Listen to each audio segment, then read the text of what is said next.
This is breaking news. Mayor de Blasio is giving an update on the coronavirus pandemic in New York City. Let's go to that now. Wonderful. It is another moment to feel good, to feel a feeling of rebirth and recovery of the city moving forward, life moving forward. This would be a great day any year, but it especially feels great this year to have opening day happen, have it happen on time. This is an important moment. And I got to tell you, I've been thinking a lot about opening day and what it means. And it reminds me of the things we got to do to make life better in our city. And, you know, we've had a real commitment in this administration to a universal approach. You know, one of the things I'm proudest of, pre-K for all. Now, as we talked about last week, 3K for all. The whole theme of our recovery, a recovery for all of us. We need big, bold approaches that are universal, that cover everyone equally. That's what we believe in. So today, opening day, I want to announce a major new initiative. We're very proud of this. I think it's going to change things a lot. It's an important new initiative we call Designated Hitter for All. Designated Hitter for All will bring justice and fairness and equality, something that's been long overdue. The era of the automatic out every 9 batters will end once and for all. A pain, a challenge we've been dealing with for years. We're going to end the pitcher striking out as we know it and go to a bold new era. Now, this is such an important initiative for fairness, for equality, but it's also a recognition that we have to protect New York City's most precious asset, Jacob deGrom. Jacob deGrom must be protected at all costs, and having him go out there to hit, that's just a formula for an injury. And the Mets are going to need him. New York City's going to need him. So Designated Hitter for All ensures that Jacob can have the kind of season that he's capable of having. That could be a very big deal for the New York Mets and for all of New York City. Now, this idea, we all know what it means. More offense, more hitting, more displays of awesome power. It is going to be something that will fuel a recovery for all of us. There's no question. Seeing the ball leave the ballpark because there's an actual hitter who could hit it out of the ballpark. That's exciting. That's going to recover. That's going to fuel a recovery. That's going to create real energy in this town. I want you to know this is such an important initiative that it's already receiving crucial bipartisan support. And from a true Met fan, I want to present to you now the Borough President of Staten Island, Jimmy Otto. Borough President.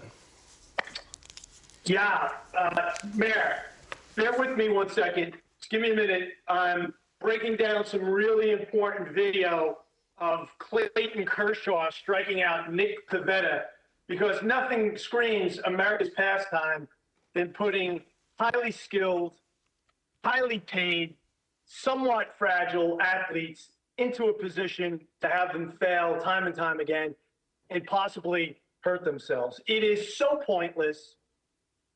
It is so futile. It is the baseball equivalent of expecting help from city planning. So let me tell my friends out there, those sports fans, if you want to see hitters flail helplessly at pitches, I will happily send you video of a softball game a few years ago between the mayor's office and the New York City Press Corps, a game, obviously, which we won. Although I have to say, in truth, those Lemire boys, they have game. And of course, we can send you video of our game against the city council at Richmond County Ballpark when the council came into my backyard as an alum and did not ask me to play for them. And as Michael Jordan once said, I took that personally. If you want to see pitchers hit, go to YouTube, type in Bartolo Colon home run, watch it on a loop again and again and again. I know I've done that mostly after having meetings with city planners. I went to college with Pete Harnish, who had a great major league career, had a few opening day starts for the Cincinnati Reds, won 16 games and had an ERA of 2.98 in 1993. And in 2004, Pete Harnish hit a 404-foot shot off Ryan Dempster off the center field wall. And the boys from Fordham went nuts, not because Pete hit the ball, but because we got to watch Pete waddle down to second base. Lastly, Mr. Mayor, I want to address the issue of expediency. I know some are out there saying that Otto is pulling a Mayor Quimby-like flip-flop and that there is some self-interest involved here. I am not, I've evolved like other elected officials on important issues have evolved. I'm involved. This has nothing to do with the fact that Dom Smith needs to play every day or anything to do with the construction of the New York Mets lineup, or the fact that Zach Gallen, an up-and-coming great young right-hander in the National League, got hurt swinging a bat, and he may or may not be on my fantasy baseball team. So I will close with this, Mr. Mayor. Please send someone to check in on our friend Dersh. He probably has palpitations stronger than when he read my ad in the New York, when the Staten Island Advance assailing that monstrosity of a project trying to bring R7 zoning into Staten Island. By the way, city planning complicit in that as well. Thank you, Mr. Mayor. You know, Borough President, first of all, thank you for your support for this new initiative for designated hitter for all, because again, this is now bipartisan. This is something we can unite around. I admire what you just displayed there, tremendous knowledge of the game, passionate Mets fan. Clearly you have strong feelings about city planning. I did not realize that previously, so I understand that now. But Borough President, thank you for joining me as we right a wrong. This is a historic day for New York City. Thank you. And I do want to tell you, Borough President, I have some exciting news for you on another front. Very important news, and important for Staten Island. You have been, again, passionately advocating for more vaccine sites in Staten Island, particularly the South Shore. I am pleased to say thank you for the good work you and your office did with us to find the right site. And I want to formally announce to you that starting on April 8th, next week, at the St. Joseph St. Thomas Parish, we will be having a vaccination site for the South Shore. So thank you for your passionate advocacy. And I know you'll have something to say on this, so I pass back to you. Yeah, on a serious note, Mr. Mayor, we have 270 some odd days left. You know my plea to you, let's maximize it. We have some big news looming, some big projects we're working on. It's taken a while. We were frustrated, quite frankly, but we appreciate it. And the good folks on the South Shore have a facility now right in their backyard, and we thank you for that. And hey, listen, good luck to the Boston Red Sox. You're going to need it. Well, good luck to I'm going to ignore that and say good luck to the New York Mets. Congratulations on Francisco Lindor. I hope you have a really great year. And with our new initiative, I have no question you'll have an even better year. Thank you, Borough President Otto. Thank you, sir. Thank you so much. All right, now, opening day is good news, as we said, but it's not the only good news. We have some great news in terms of continued progress on vaccinations. Today's number is, again, really climbing all the time. 4,134,399 vaccinations given from day one, and we are expecting a lot more supply soon. That's what we need. In the meantime, we're focusing on equity. We're focusing on bringing vaccinations to the grassroots, and that's why you're going to see a lot more sites as part of our effort to reach public housing residents. So these pop-up sites and different developments have been incredibly effective. We're going to be doing a lot more this weekend. So in the Bronx at Castle Hill Houses and Forest Community Center, in Brooklyn at Van Dyke Community Center, Manhattan, St. Nicholas Houses, Johnson Houses, Gompers Community Center, Queens at Jacob Riis Community Center. We're going to continue to deepen this grassroots effort. We find it is what helps people feel comfortable with vaccination as if it's in their own development, in their own community. So you're going to see a lot more of that, a lot happening this weekend. Now, in continuing our effort for equity, we continue to move resources where they're needed most. And yesterday I was out in Brownsville, Brooklyn, a community that's been through so much and has rarely gotten its fair share. And we're trying to right a wrong yesterday by investing in Brownsville, an amazing renovation at Betsy Head Park, a historic park in Brownsville, a $30 million effort that's going to do so much to help the Brownsville community move forward and help our whole recovery. So focusing on open space is a big part of the recovery for all of us. And today I'm pleased to announce something that's going to be great for New Yorkers all over the 5 boroughs, especially for Brooklynites. We have good news because we're announcing that Governor's Island will be reopening for visitors on May 1st. And Governor's Island, absolutely beautiful, a jewel of New York City. Last year, the opening was delayed because of COVID. This year, we're able to open on time. That's good news. And for the first time, the Governor's Island ferries will have 2 stops in Brooklyn for the weekend service that'll be provided, Brooklyn Bridge Park and Red Hook. And we want to make sure that people have access to Governor's Island. And we talk about recovery for all of us. We mean all of us. We want to make sure that folks can get to a beautiful place like Governor's Island. So for public housing residents, the ferry rides will be free. For seniors, free. Children, free. Anyone with an ID NYC card, the rides will be free. We want to make sure people get to experience the wonder of Governor's Island. We're all looking forward to a beautiful spring and summer. And part of our recovery will be enjoying everything about this city again, especially outdoors. So this is good news all around. Okay, this week, such an important time of year for so many New Yorkers. It's Holy Week for people of Christian faith. This is an extraordinarily important, deeply felt time of year. It's Passover. I wish Azizim Pesach to all members of the Jewish community. It's a special time, a very important time. It's an important time in terms of faith. It's an important time in terms of family.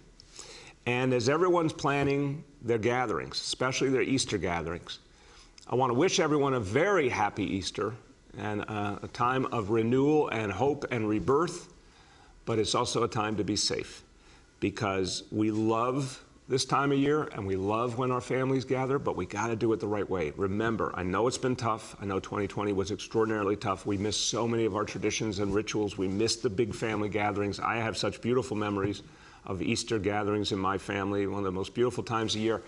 But this is the last time we have to go through this because we will beat COVID once and for all during 2021. And then in 2022, all of our gatherings can go back to what they were. And I can't wait for that. I know you all feel the same way. But this year, let's focus on safety because we want everyone who's with us this year to still be with us next year. So we gotta focus on the safety of our family members, particularly our elders. Here to give you tips for any family gatherings, everything you do this special time of year, the city's doctor, Dr. Dave Choksi. Thank you so much, Mr. Mayor. And I want to first extend warm holiday wishes to all those who are celebrating this weekend. Whether you're celebrating Passover or Easter, I wish you a joyful, but most importantly, a healthy holiday. To make it the safest that it can possibly be, I urge you to follow some very simple but important advice. If you are going to have a gathering, keep it small, optimally limited to members of your own household, and keep it outdoors if at all possible. I know we all want to celebrate with our families and with our loved ones. We all want to be united again, and we will be soon. But our unity in the fight against COVID is the most important thing right now. And remember that the virus hitches a ride on our relationships.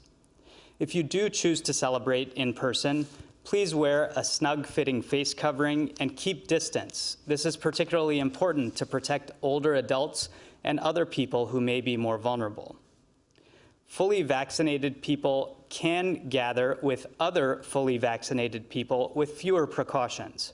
But remember, most people remain unvaccinated, and you are not considered fully vaccinated until 14 days after your last dose. Many New Yorkers are marking painful one-year anniversaries of those dark days last spring. Let's do everything we can to ensure that the future is indeed brighter than that past. So even though we are all tired, now is not the time to let our guard down. Since we're in the midst of March Madness, let me try to put it this way. You don't stop playing defense until that last buzzer sounds. The next few weeks will be an absolutely crucial time in this public health crisis. We're seeing a worryingly high level of cases, and as we reported yesterday, new variants are making up an increasing share of those cases, over 70% of all specimens sequenced for the most recent week.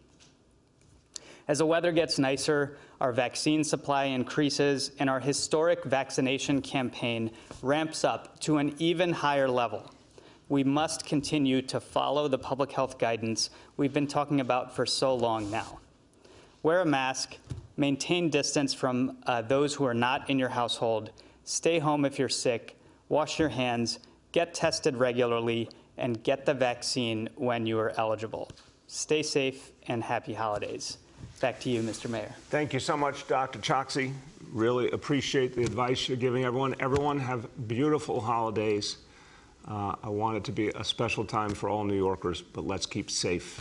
And I like your analogy, your March Madness analogy. Play until the final buzzer sounds. Excellent advice to all of us. All right, let's talk about our indicators. Number one, daily number of people admitted to New York City hospitals for suspected COVID-19. Today's report, 194 patients. Again, that's a good sign, but long way to go. Confirmed positivity, 59.8%. Hospitalization rate, 3.84 per 100,000. Number two, new reported cases on a 7-day average. Today's report, 3,491 cases. And number three, percentage of people testing positive citywide for COVID-19. Today's report on a 7-day rolling average, 6.64%. Okay, we're going to do a few words in Spanish, and we'll talk about the guidance that we're giving for the holidays, how to keep families safe. La Pascua está cerca, pero el COVID sigue entre nosotros. Todavía hay que cuidar los unos a los otros, especialmente a nuestros familiares y a los ancianos. Por favor, hay que mantener sus reuniones pequeñas y ponerse la vacuna lo más pronto posible. With that, we turn to our colleagues in the media. Please let me know the name and outlet of each journalist. We'll now begin our Q&A. As a reminder, we're joined today by Dr. Choksi, by Dr. Long, by Claire Newman, the President and CEO of the Trust for Governors Island, and by Senior Advisor Dr. Jay Varma. The first question today goes to Roger Stern from 1010 Wins. Roger? Roger? Roger, can you hear us? All right, we'll go back to Roger. Okay. First question today goes to Marsha Kramer from WCBS. Mr. Mayor, long time no speak. How you doing today? I'm doing well. Marsha, how you doing? I'm doing great. I'm doing great. And I really appreciated your April Fool's joke. My question today is no joke. It's a question about the homeless and what your administration plans to do as we come back from COVID. What plans do you have for opening homeless shelters, from homeless shelters to permanent housing, and getting them the mental health they so desperately need? It's such an important question, Marsha. Thank you. We absolutely are planning to, first of all, ensure that folks who have been in hotels go back into shelter settings, because shelter settings are where people can get the proper mental health support.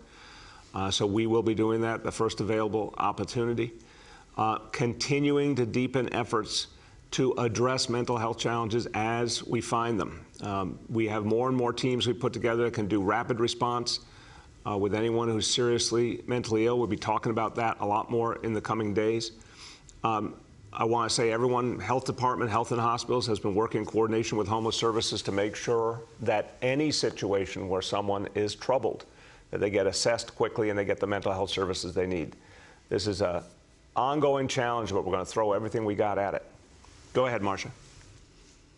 I just wonder if you have plans to open a sort of assisted living housing where the homeless can live in apartments but also get social services and mental health that they need, and how large a scope is it? Did your original helping the homeless plan have to be put on the shelf because of COVID, and will you be able to revive before too long? No, that's a great question. Thank you, Marsha. No, the plan that we put forward A few months before COVID hit, the Journey Home Plan is active. We are implementing it as we speak. In fact, during COVID, we found, even with the challenge of COVID, that we were able to get hundreds and hundreds of homeless people off the streets and get them into shelter and keep them in the shelter with the safe haven approach, with the closing of the subways at night, which was very productive, with sending out outreach workers. And the outreach workers were heroic. Even in the midst of COVID, they went out, they engaged homeless folks, they got them in. That continues, and we're now going to be able to ramp that up a lot more as we are fighting back COVID. And supportive housing, what you referred to a moment ago. Housing for folks who have been homeless, who have mental health problems, who need services. We've been expanding supportive housing even as COVID has continued. We put together a plan for 15,000 supportive housing apartments. That plan is moving, and it's now going to be able to move a lot quicker as we recover. So all of those efforts are going to deepen. We need them all, and this is part of, I think, an important part of our recovery. Still waiting on Rogers, so we're going to go to Kristen Dalton from the Staten Island Advance. Good morning, Mr. Mayor. Thank you for the South Shore announcement. You know, you stole one of my questions. I was going to ask you about it. No, Kristen, look at the bright side. I saved you a question. So I'm happy to, and thank you for continuing to remind us that we had more work to do there. And we found the right site, and it will be open next week. And I'm really happy about that. Yeah, the people of Staten Island, thank you for that. It was definitely needed. But I wanted to ask you about appointments. So it looks like there's some restrictions on the Vaccine Finder website, specifically the Ocean Breeze location, which says appointments are restricted by age and zip code. I know that residents, 30 and over are now eligible, and as well as the announcement that New Yorkers can go to any location. So I'm just wondering why there are still some restrictions for appointments. I'll start, and I'll turn to Dr. Choksi and Dr. Long. Kristen, we want to make access as easy and universal as possible, but I also want to note, and I think the doctors will back me up, we are still most concerned about those who are oldest and those with pre-existing conditions. Those are still the most vulnerable folks. So whenever there is a preference given for older folks, for example, that's for purely medical reasons. And we're also, of course, trying to address many of the areas where we've seen COVID hit the hardest and have the most devastating results. So that's why we find some of those preference structures are important. But the real goal, Kristen, is to just have more and more supply and go deeper and deeper into communities, to Staten Island and all communities, with more and more hours and be able to reach more people. We still don't have anywhere near the supply we need. And so that's why it's important to keep some of our focus on the folks who are most vulnerable. Dr. Choksi. Yes, well, the mayor said it well and covered the important points here. First, it's important to understand that eligibility has widened quite a bit. So there are now millions of New Yorkers who are eligible for vaccination. And remember, that's a great thing because we want as many people to get vaccinated as possible. But second, just as the mayor has said, we do know that vaccination is most important for people who are most at risk, either because they are older or have some other type of medical vulnerability to severe COVID-19 disease, or because they come from a neighborhood that has been hardest hit during the pandemic. And so we are doing these things to ensure that people are adequately prioritized according to those health and equity considerations. The final thing that I'll say is that despite that, we do want to make sure that not a single appointment goes to waste. So if we're finding that that appointments are not being booked, then those do get opened up to broader tranches of eligibility so that every single dose of vaccine gets into someone's arm as soon as possible. Thank you. Dr. Long, you want to add? Yeah, I would just add that we have a focus on ensuring that we can remove all barriers to vaccinate as many of our seniors as possible. Right now, you mentioned age. We have a new walk-up program at our City Field, Bathgate, and Brooklyn Army Terminal sites, where if you're 75 or above, you don't even need an appointment. You can come anytime. They're open 24/7. You can even bring an escort with you, and if that escort is eligible, we'll vaccinate both of you, no appointment needed. We're going to continue that focus because it is so important to vaccinate our most vulnerable New Yorkers and to tear down every single barrier in order to accomplish that as quickly and safely as possible. Thank you. Go ahead, Kristen. Great, thank you so much. And I just wanted to ask about an update for the timeline of the mass vaccination site at Empire Outlets. I know you said that the supply would be increasing. You know, we haven't really seen anything yet this week. And to Dr. Long's point, you know, is Empire Outlets a good candidate for maybe a 75 and older walk-up site as that supply increases? I'll turn to Dr. Choksi and Dr. Long, whoever has the best update on the timeline. We intend to do more for sure with Empire Outlets. It's a great site, and as we're getting more supply, we want to make sure there's more and more appointments. And so I'll just say that, and I'll say on the walk-up point, Kristen, we're piloting it now in just a few locations. Really want to see if it will work and encourage seniors to get appointments who haven't gotten them yet. We are also watching carefully to make sure we don't end up with a different kind of problem, which is lines.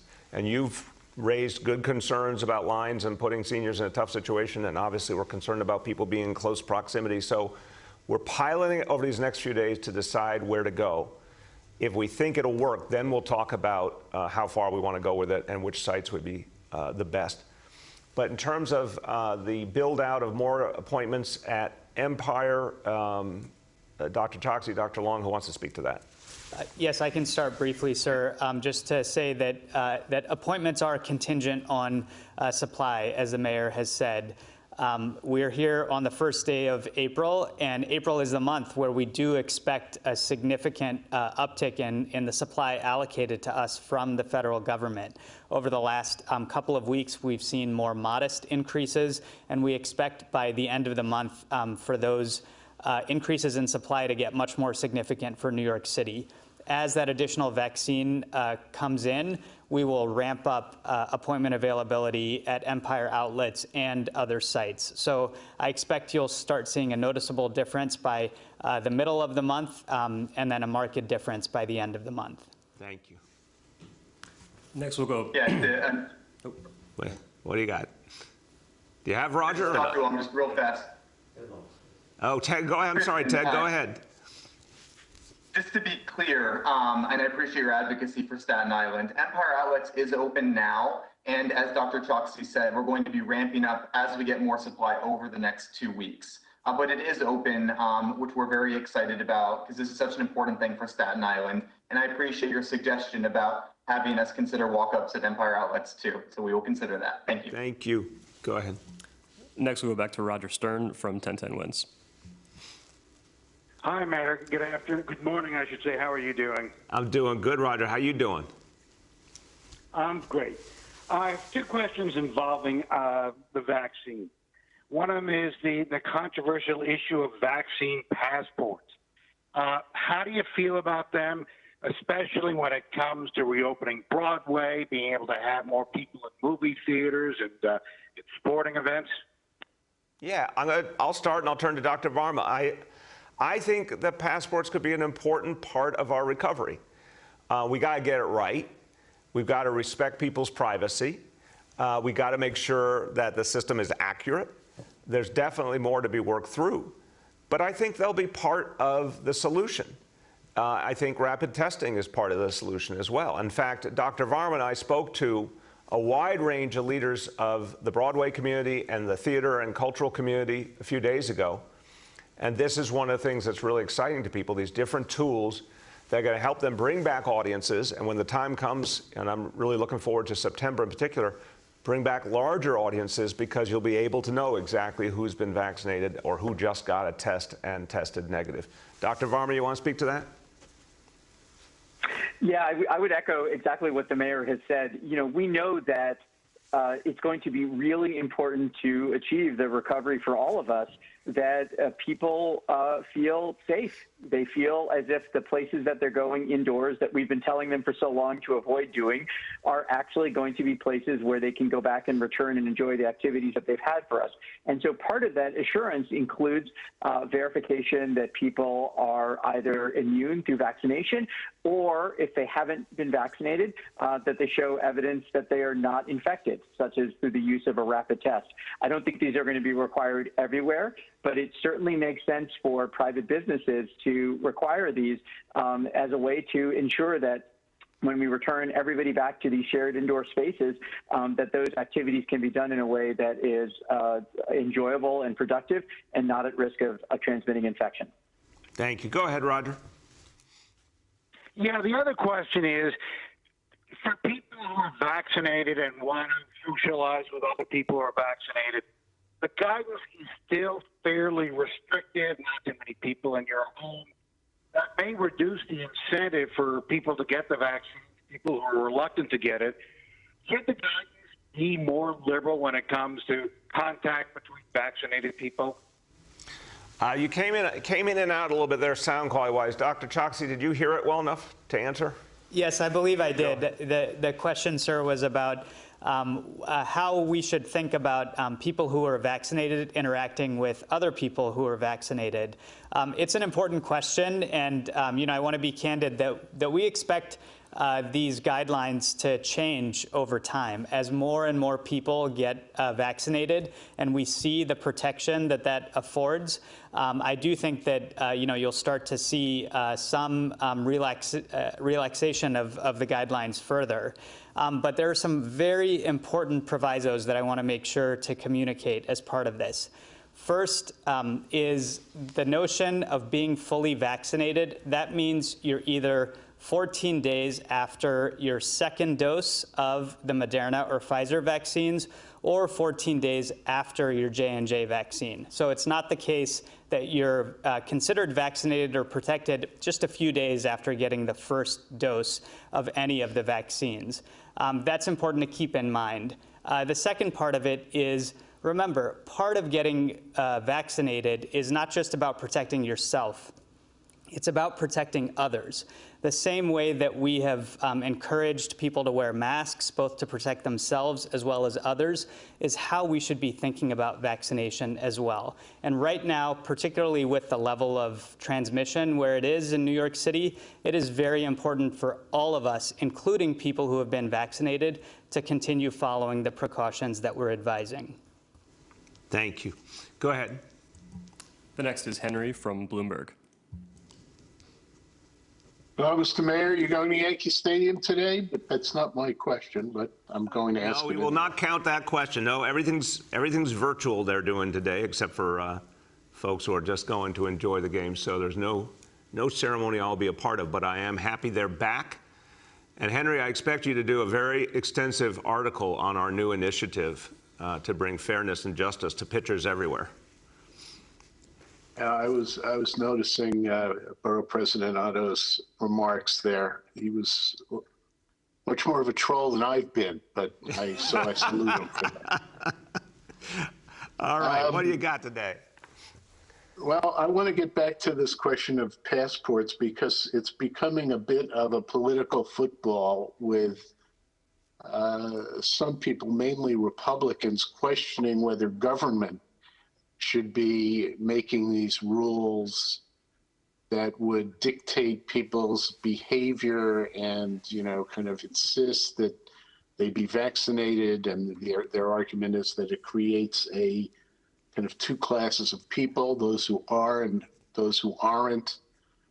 And I'm just wondering where you stand on that. Should this be a decision of private businesses, office buildings, restaurants, theaters, arenas, or should government actually be making these regulations?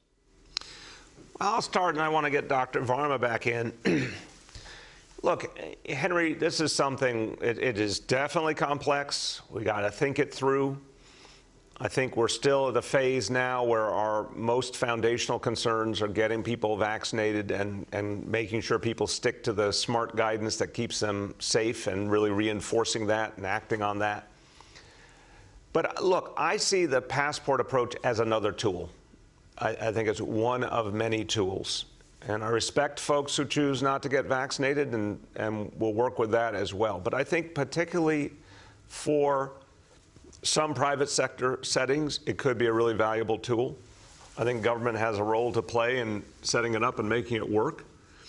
But again, I wouldn't make it more than it is. I think the most important thing is to get people vaccinated, get people to follow healthy habits, put smart health and safety measures in place in all parts of our society as we fight our way out of this. Go ahead, Dr. Varma. Yeah, I would concur with what the mayor has said, and I agree that there's a lot of specifics about these things that need to be to be addressed. So let's go through just a couple of critical issues. First of all, I don't think we should be requiring that people show proof of vaccination until vaccines are widely available to everybody. And that includes, right now we are, our biggest issue is supply right now. And so we need to get to a point where, vaccines are widely abundant, available, and people have all been reached and given the information they need to make an informed decision. So that's number one. Number two, as the mayor said, I do think we need to think carefully about what the role of government is in this versus what the role of the private sector is in this. I think it's absolutely critical for government to assist in making sure that there are standards, that there's uniform and fair application of these when they're used. But we also need, and I think related to that, we also need to make sure that that is not the only pathway for you to receive services. Again, an alternative pathway is similar to what we do in healthcare facilities, where all healthcare providers in inpatient facilities are required to get an influenza vaccination every year. And if they choose not to get that vaccine, they have to follow certain protective measures. And in some situations, even have to have identification attached to their ID badge. I'm not saying that that's what we would do in this situation, but I'm just saying that there's a model that can be followed for these things. So I think we're going to have to adjudicate this, obviously, with the Court of Public Opinion, with the laws of our country, but I do think it is a pathway that needs to be strongly considered because, again, it's going to be very important for people to have the assurance that when they participate in activities that we have been telling them for over a year are very high risk, that there is actually a way to do those activities that ensures that they are actually more likely to be safe than to be harmed. Thank you. Go ahead, Henry. Henry. Okay. My next question has to do with the city's role in opening up theaters. It's kind of related to this passport question because central to it is the confidence that an audience might have in attending a theater. Is the city going to assist theaters in any way in controlling the audience or weeding out the audience for vaccination or helping theaters financially get ready for reopening? All of these buildings have been shut for months. Or is it really on the theaters and they will use whatever federal assistance has been created through these stimulus funds? Now, we're going to be active participants helping the theater community come back. Obviously, the announcement last week, Henry, that we are going to provide vaccination centers and mobile vaccination specifically aimed at the theater community, the cultural community. We're doing that proactively. We're going to help them figure out crowd management. We're going to provide medical advice and support as they're figuring out their plans. We're certainly looking at ways that we can be helpful materially. I think you're right, the federal aid is crucial, but there's other things that we might be able to do. This is exactly why we had a really big kind of summit meeting with members of the cultural community leadership to think through these approaches. And again, for what we're ultimately talking about, Broadway, using Broadway as an example, coming back full strength, that's September or so that we're looking at now. There's a lot of time to do that work and plan together. But we need them to come back. We absolutely need them to come back. So we're going to be shoulder to shoulder. We're going to partner with them to get it done. The next is Matt Chase from Newsday. Hey, good morning, Mr. Mayor. That April Fool's gag was inner circle level funny. Matt, that is a true compliment. If, I know you're a devotee of the inner circle. So if I've reached that pantheon, I want to really, I'm feeling good today. But where do you stand? Where do you stand on the issue?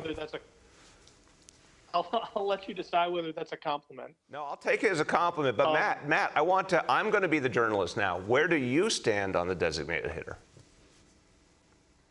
You know, I report and you decide. I'm not going to take a stand. I don't want to wade in between you and Steve and Nolan and Gersh. So, I got two today for Dr. Varma. The first is, why are states like Arizona, Mississippi, Texas, which dropped mask mandates and lifted gathering restrictions, all trending down in infections and other metrics, and yet we've plateaued? In Texas's case, the mandates were dropped almost 3 weeks ago. So what falsifiable evidence would you need to say to see that we're doing something, that they're doing something right, but that New York isn't doing? Dr. Varma. Yeah, no, it's a great question. It requires a much longer answer than we can do during this press conference, but I really want to be very clear because this issue keeps coming up. If there was a simple preventive measure other than vaccinations available for COVID, then we would have figured it out. But what we have said repeatedly over and over again is that the best way to prevent COVID before we had vaccines and even until everybody gets vaccinated is multiple interventions done together, all of which are imperfect, but all need to be added up together. So if you want to answer the question the way you phrase it, like a falsifiable hypothesis, you have to account for every single factor that relates to COVID transmission. One of those is not just the policies on mask wearing, but it's where are people wearing them, what people are actually wearing them, and how frequently they're using it. So that's masks. But you also have to account for distance, which includes the density of your population. You have to account for frequency of hand washing because we know some things can be transmitted by person to person. You have to account for ventilation. You have to account for climatic conditions. So there are many, many factors that determine why some populations have higher rates than others. And then you have to also get into the much more complicated questions about the completeness of testing and recording and reporting of all of those things. And we know, for example, that in New York, we test per capita, as Ted can talk about separately, higher than any other jurisdiction on a regular basis. So I'll stop there because it's much harder to answer, but basically the answer is to say, I know it would be nice to be able to give a simple answer that says, well, cases are going down here and they're not going there, therefore it's due to a policy. No, that's not actually the case. You need to have much, much deeper information so we know that. I think that is, before we go back to Matt, Dr. Varma, I think that's a fantastic answer, and I think that last point, we are going out of our way to test a lot of people and be very transparent with the results. I think a big question in other parts of the country is, are we seeing the whole picture given the level of testing? Are we actually getting the whole truth or not? Go ahead, Matt. Well, before I get to the second question, I would love to hear the more complete answer offline. But on to the second one. Which steps or components in the ordinary FDA approval process are missing for the coronavirus vaccines to be approved by the FDA with regard to safety, not durability, beyond an emergency authorization use? And if nothing, why haven't the vaccines been approved yet? Which vaccines? I want to make sure we're not missing you, Matt. What are you saying specifically? All of them. Okay, go ahead, Dr. Varma. Moderna. Yeah, what Matt's getting at is the difference between an emergency use authorization versus an approval. And there are basically, as you note, that all of the steps that were used for authorization can also be used for approval. I confess that I actually don't know all of the regulatory differences that are needed. My understanding has generally been that there is a larger packet of information that is needed for the approval process, and second of all, a longer term of follow-up in terms of the vaccines themselves. But we can look into that to get you the exact information. But yes, there is a distinction between these vaccines are officially authorized by the FDA. They are not yet officially approved. Thank you. Go ahead. Next is Steve Burns from WCBS 880. Hey, Mr. Mayor, happy opening day to you and yours. Happy opening day, Steve. How you feeling today? I'm good. Always a sense of optimism on day one here before reality sets in for some of our teams. This is a day when all teams are potential winners. Exactly. First question on a more serious topic. I'm sure you saw the Times article last night that went into detail on the governor's book deal. Looks to be $4 million. There's a question of whether he used public resources to help put it together. And then there's the issue of the 3-page long broadside, as the Times put it, that was included in a first draft where he said, you have very little interest in governmental operations. You have obvious ego-driven narcissism, annoying and counterproductive. I wanted to get your take on those words and, in general, the book deal as we have more details on it. Well, Steve, first of all, I think you see every day the level of focus I bring to all these issues we're facing, and I'm deeply committed to leading us in this recovery. And that's what I'm about. I'm not going to focus on petty insults. The issue here is a profound one. This is what we're hearing now in this new report. The facts that have been laid out by the Times indicates very clearly a pattern of corruption, pure and simple, a clear, consistent pattern of corruption. The governor wanted to personally profit and politically profit from his book deal. He covered up the truth about the nursing home scandal, and his team covered up the truth to benefit himself financially and politically. That's what we're seeing. He inappropriately used government staff to further his own personal aims.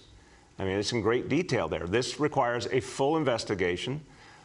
The impeachment investigation now needs to look into this.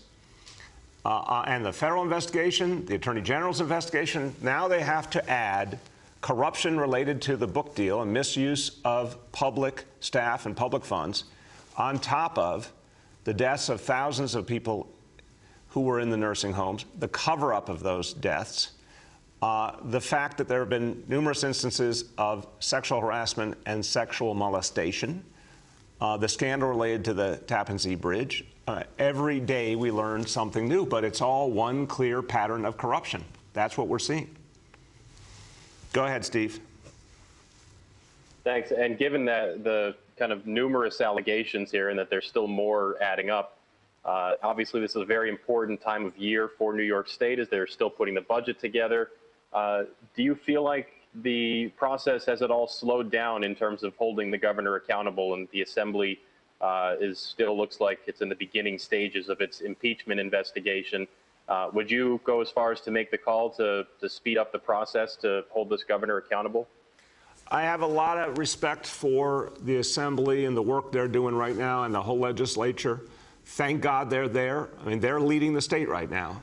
Speaker Carl Hastie and Majority Leader Andrea Stewart-Cousins, they are leading the state of New York. They are holding things together. As I've said, the governor should resign because at this point, he cannot lead and he cannot keep the faith of the people anymore. So clearly, it's creating distraction, it's creating confusion, and we need to move forward, especially as we're fighting the coronavirus. But I think that I have a lot of faith that the legislature and the Assembly will, they will figure out the timing that makes sense. They've got a lot to cover, though, Steve. I mean, this is, I'm sorry to have to say this, but look at every day we hear new revelations that require their own investigations to get to the truth. This is a lot that has to be unraveled, but it all points in the same direction. Just blatant corruption that the governor got away with for years. And then on top of it, what we're seeing now about the impact of campaign donations. Well, what happened with the nursing home industry and the cover-up? How much was it related to campaign donations from the nursing home industry, from the big hospital systems? And obviously, some very good reporting lately. He received a huge amount of donations from billionaires directly, and he has been the #1 reason why we haven't had fair taxation of the wealthy in New York State for years. I mean, I tried to get him to do a tax on the wealthy in 2014. He fought it with all he's got. Why? We're now seeing more and more because his pockets were lined by billionaires. So all of this needs to be investigated. We have time for 2 more for today. The next is Dana from the New York Times. Hi, Mr. Mayor. Some, if not most, of the people targeting Asian Americans in these attacks involve people who are mentally ill, maybe homeless, and frequently involved with the criminal justice system. Is the city doing anything different to address that aspect of the hate crime phenomenon? Everything that we're doing on a policing level recognizes that we're seeing some patterns. It's not the only thing that's happening here, Dana, but we are seeing some patterns. That's why the Asian Hate Crimes Task Force is using undercover officers and decoy officers. We're obviously focused geographically where we think there might be attacks to try and prevent them. That is part of the approach.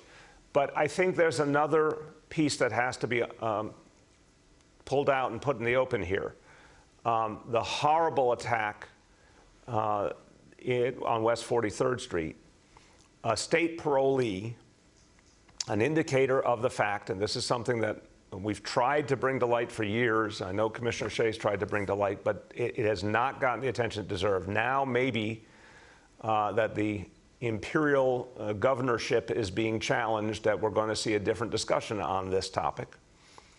The parole system in New York State does not work, takes people coming out of prison, including folks who have committed violent crimes, dumps them in New York City with no plan, no housing, no job, no mental health support. The state just dumps the challenge on the city, no coordination, and it creates tremendous problems. And it has to be changed. And it's time to have a very different discussion. It's time to hold the state of New York responsible for their parolees and for actually providing the services that will give us a chance of avoiding these horrible situations. Go ahead, Dana. Thanks. And just to follow up, are you doing anything to sort of focus on that nexus between mental health and hate crime? Is there anything the city can do? We have been focusing for years on the nexus between serious and documented mental health challenges and violence. Remember, this is a very small number of people. The vast majority of people who have a mental health challenge are, of course, not violent. But there's a small number who have a documented mental health challenge and have a documented history of violence. With those folks, we have a very aggressive follow-up structure. But in some cases, we see someone committing a crime who never has before, or someone who didn't have a documented mental health challenge. It's not a simple, clear pattern. So it is a combination of trying to identify folks with mental health challenges, get them support. It is a case of trying to be as proactive and preventative in terms of the policing element of this. It does not present itself as a clean, consistent pattern, but we're trying with all the tools we have to get ahead of it in any way possible. And again, want to emphasize, stopping the hate crimes is it's all of us have to be a part of it. And anyone who needs more information on how to participate, how to support the Asian American community right now, please go to nyc.gov/stopasianhate. Go ahead. Last question for today goes to Gersh from Streets Blog. Well, Mr. Mayor, thank you for taking me clean up again. I always ask you about street safety issues and how we can reduce road violence, but I know that you, as a mayor, want to make front page news all the time, but I know you were kidding about the DH thing, but let's make some back page news today, because I honestly believe that as sports writers, and obviously one more gifted than I am, should make some news with this thing about the designated hitter rule. In all seriousness, you are a baseball fan. I do respect that about you, but this contention that the designated hitter rule needs to come to the National League is bizarre to me, given that you are a purist about the game. So in all seriousness, I believe you need to, for the record, explain why you want to desecrate our national pastime with a rule that changes one of the most basic parts of the game, which is all players should hit. Gersh, I think our belief in a respectful, tolerant New York City that respects all people, all belief structures, includes traditionalists like you, lost in another time, who don't understand progress. And so this is what I would say. I do remember when the designated hitter first came to the American League. You are a student of the game. The Boston Red Sox had Orlando Cepeda, who the only thing he could do was hit. He could barely run anymore. His knees were shot. But he really could hit. And it was kind of exciting. And it was a lot more fun than watching a pitcher strike out, which was inevitably pretty much what happened. So long ago, I started being a traditionalist purist, but then I had the experience of seeing how the designated hitter made more sense. Now, Gersh, here is my serious answer for today's game. People getting injured all the time. It's unbelievable. True baseball fans, each of you have your own example. Jimmy Otto gave his example. Mine is Stephen Wright, pitcher for the Red Sox a few years ago, knuckleballer. He was doing great. He was having an all-star caliber season. They sent him in inexplicably as a pinch runner. And he injured his knee, and he has never been the same since. It's just, we are losing too many pitchers to injury the way conditioning and all works nowadays. So my honest answer is protect the pitchers, allow them to do what they do, don't make them do something they can't do, and make the game more interesting, because as a true baseball believer, we are competing against a lot of other sports. We got to keep the game relevant and interesting, and more hitting, more action, more excitement. So there is my passionate argument. And Gersh, I hope you're going to give full coverage to our new initiative. I have to say, I hope a sports writer is listening, because there are so many holes in that answer. But I do have a serious question today, because I don't want to make it all about baseball, although I'm excited about opening day. So this morning, Controller Stringer sent a letter to the MTA kind of demanding that the MTA ensure that these contractors who've been providing all this subway cleaning overnight, you know, there was a report that they are not being paid prevailing wages, and they're not having benefits the same way a union contractor would with the MTA. So, and I think you've addressed the issue of the need for the cleanliness in the subway, and that's certainly understood. But the workers' rights here, I wonder if you could address that a little bit. I'm sure you probably, I'd like to think you share Controller Stringer's concerns for workers' rights. Oh, I deeply care about workers' rights. It's something I've worked on for years, and I want to make sure everyone is treated fairly, safely, fairly compensated, especially people doing such vital work to protect the rest of us. I haven't seen the report, and I don't know the details, but I would say clearly the decision, which I strongly supported, to have some hours when the subway was shut down during the COVID crisis, to clean the subways better, to help people feel safer, come back to the subways, because our future is mass transit. There's no question.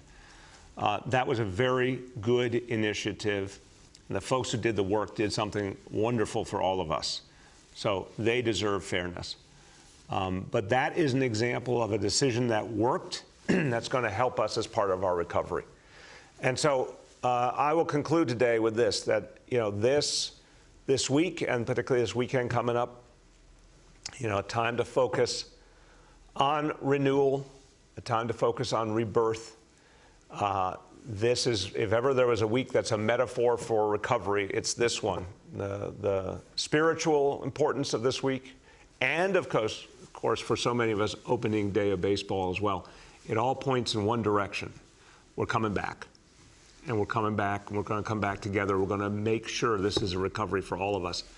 It is a very exciting time. It's a very hopeful time. But everyone, please stay safe. Be there for each other. Do the thing that New Yorkers do. Be compassionate and kind to each other. Support each other. Let's go through this week. Keep it safe. And let's move forward to a recovery for this city. Thank you, everyone.